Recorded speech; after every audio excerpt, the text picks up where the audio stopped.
So it's Monday morning, and just getting out of a really busy ministry schedule over the weekend, but a great weekend.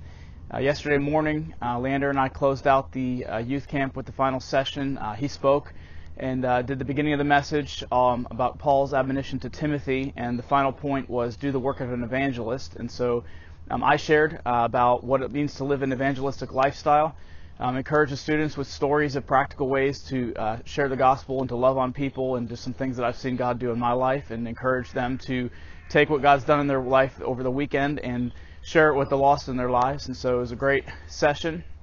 We had a great time of being able to minister to other students, and had a time of talking to one who was dealing with some real serious life issues, and so we had an opportunity to counsel with him.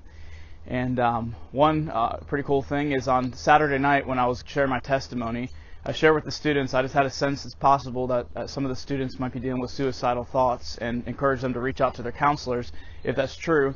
And one of the leaders of the camp yesterday told me that a young man had come to him and shared, really he said his life story. He just poured out everything, and he was dealing with suicidal thoughts, and so they're able to minister to him and get him connected with some believers that can help him out walk through that. And so even if it was just for that one, it was worth it all to be able to come on the trip. But today I'm taking the day off, and I'll be spending some time with Leander this afternoon, just relaxing and having some fellowship.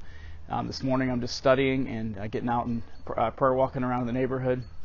And then tomorrow through Thursday, I'll be speaking 4 times each day, 3 in the morning with the full-time students, and then doing a evening message in different places. And so getting ready for a busy 3 days, but really excited about what God's already done, and looking forward to seeing more of what God's going to do. It's been a great trip so far, and so we appreciate all your prayers, and just continue to pray as God is touching hearts and lives over here in the Netherlands.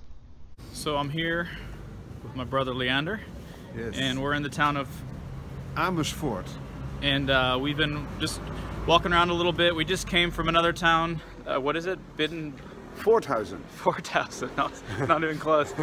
And there's a property there that was bought by some Christians, and they have housing where ministers can stay, but they also have an indoor, almost like a museum. It's an indoor garden. And what was the name of that thing? Binnentuin over God. And so you go in, and there's a tour guide, and they have different scenes that you walk through and talk about in the beginning. The glory of God in creation, and the size, how big God is and how small we are.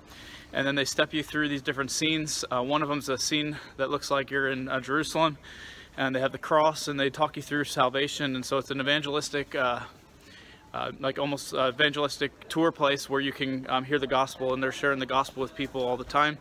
And so the tour guide was great. He spent quite a bit of time with the two of us, and really enjoyed that. And now we're just walking through town, looking at some really old buildings, and seeing just the different sites. And had an interesting experience a few minutes ago. We stopped and talked to a man who only spoke Italian. You said that no one here really speaks Italian? No, not at all. So, and you speak German, right? German, Dutch, yes, German, and English. No Italian. So we actually were trying to share the gospel with him and talk to him. We had an opportunity, but we did it all through Google Translate. So it was very interesting. He would say something, and we would read what he said, and then we would go back and forth. So we didn't get a chance to talk too much, but we did pray with him, a brief prayer, and just praying that God would touch him. And so, but it's been a good night, a good time of fellowship, and it's a little bit chilly, but not too bad. And really, it's a beautiful place where we're walking around with all these Dutch-style buildings and architecture.